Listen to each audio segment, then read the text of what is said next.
Hi everyone, this is Sam from Gamereactor here live in Birmingham, and we're looking at Lost Castle today. What can you tell us about Lost Castle for those who don't know what it is? Okay, so Lost Castle is an action RPG roguelike.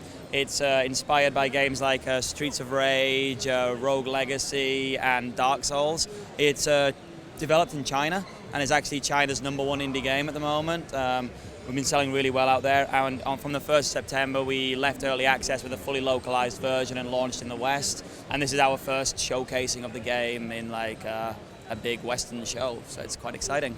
And how have you found the feedback from what you've been showcasing it here? How have you found the feedback there? Incredibly positive. Like we've had a lot of people enjoying the multiplayer co-op and stuff because it's a great game. It's super hard, super challenging, so people get really into it. And yeah, it's been fantastic. Honestly, we've had an absolute ball. Tell us a bit more about the difficulty of the game, because it is, roguelikes are known for being hard, and you say it's inspired by things like Dark Souls as well. Yeah, it's hard, and it's also very, very cute, as you can see. So a lot of people get a little bit belied by the fact that it's so sweet looking and then so hard. But the way that it works is that you're going to die a lot, but every time you die, providing you've collected enough souls, you can upgrade your character slightly. Every time you defeat a new boss, you get access to that boss's equipment that'll be dropped randomly throughout the castle and might be available at the beginning. You get to upgrade your starting area, and so by the end of the game, you'll have a whole choice of weapons at the beginning. You'll have 3 chests full of awesome loot that'll get you going right at the start. So although it's really hard, there's a constant sense of progression.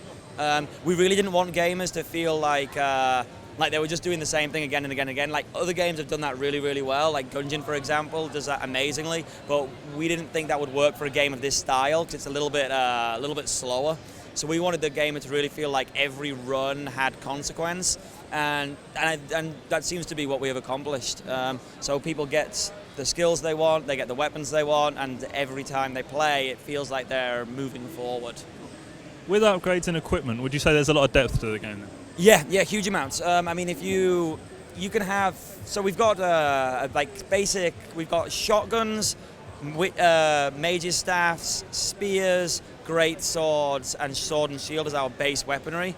But every single one of these has got a standard attack, a skill, and a special skill, and there's the normal skill as well.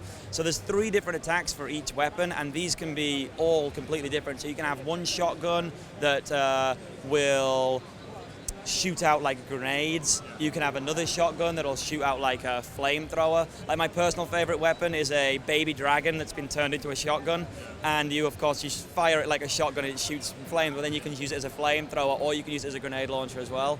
So every weapon's got like its own unique thing, and especially in 2-player mode, if you're really thinking like how can we work together, and you find the weapons that you guys can, you can get a lot of like really cool like combinations. Like you can stun lock with the shotgun and then go in with the greatsword to do some massive damage. And things like dual swords work really well at killing bosses, but they're a little bit harder to control mobs. So there's a lot of like everything's got its pluses and its minuses. We were surprised when we played the game and we realised we had a shotgun as opposed to a normal fantasy element, a fancy weapon like a sword or something. But what could you tell us about how you've sort of pumped new things into the fantasy genre? The shotgun was inspired by Bloodborne. The developers are insane fans of Bloodborne. I think they spent all the profits they made in China on various Bloodborne statues, because that seems to be all their office is full of. But they loved the shotguns. They loved the fact that you could like have this like kind of modern weaponry in a very kind of classical setting, and they wanted to bring that over. So we brought that over, and it seems people have really liked it. People have really loved running through a dungeon with a shotgun. There's something really exciting about that. With these types of games, level design seems to be really important. What would you say about level design, and how is this implemented in the game?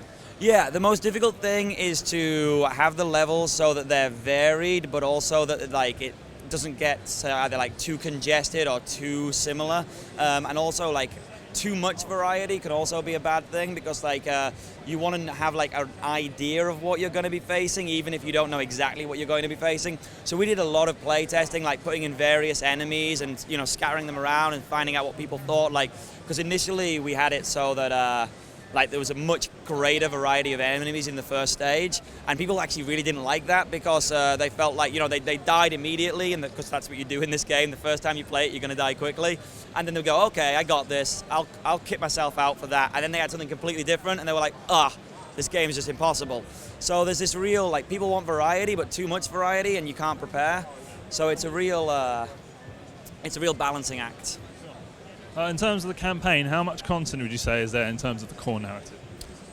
Well, so if you want to get, it's tough to say, because if you want to do like just one playthrough of the game, you're probably looking at about 20 or 30 hours, depending on your skill level. It's a skill-based game, so if you struggle with 2D action games, it'll take you longer. If you're really, really good at them, it won't take you as long. Like we had one guy yesterday who almost got to the final boss in like, you know, an hour. It was amazing. But he was playing with a level 110 character, so it wasn't quite fair, but still it was impressive. But if you actually want to like get this, there is a story, and the way the developers tell the story is similar to how they do it in Dark Souls, with the items all have their own like little compendium, the enemies all have little bits of information about them, and if you read through all the stuff, you will actually see that there is like an ongoing narrative. And in order to get the full narrative, you need to go through all 3 playthroughs of the game: the normal playthrough, the ultimate, and then the nightmare mode. And once you've done all 3 of those, it like resolves the story, and it also explains a lot of the elements that you experience in the game. So developers really wanted to tell the story, but they didn't want. With a roguelike, you're always limited with how you can do narrative. Like having just like a hero that goes on a quest doesn't work. Because obviously that hero's going to die a lot. So they really experimented with how to do that, and I think it works. There's a really nice story in there, but you kind of have to dig for it. You've told us about the inspirations for gameplay. What is the inspirations behind the visual style of the game? The visual style of the game is actually, it's kind of a funny story. The artist just loves this style of animation, and he tried doing like a whole bunch of different stuff. Initially, the style was going to be a lot darker. Actually, I saw some of the like really, really early designs, and it reminded me a little bit of Salt and Sanctuary, like that kind of like really kind of dark, gritty effects. And actually, the artist was just way more comfortable with this style, so they decided we'll go with this style. And actually, I think it's the greatest asset.